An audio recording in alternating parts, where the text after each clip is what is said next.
Hello guys, welcome back to the channel. In today's video, I'm going to show you how you can blend videos in Filmora.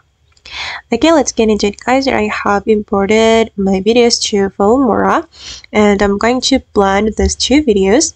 First thing first, I'm going to add the video to the track or the timeline. I'm going to make a layer for it.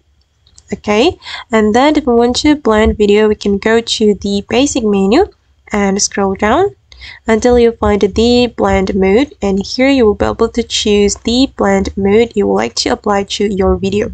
You can select darken, multiply, color burn, linear burn, lighten, screen, color dodge, and you can choose it as you need. And I'm just going to select this one, multiply.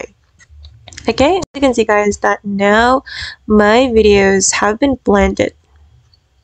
Alright guys, and that's all the way to blend videos using Filmora. I hope this tutorial will be useful for you. Thank you so much for watching, and if you found this tutorial useful, don't forget to like, comment, share, and also subscribe to this channel. See you in the next video.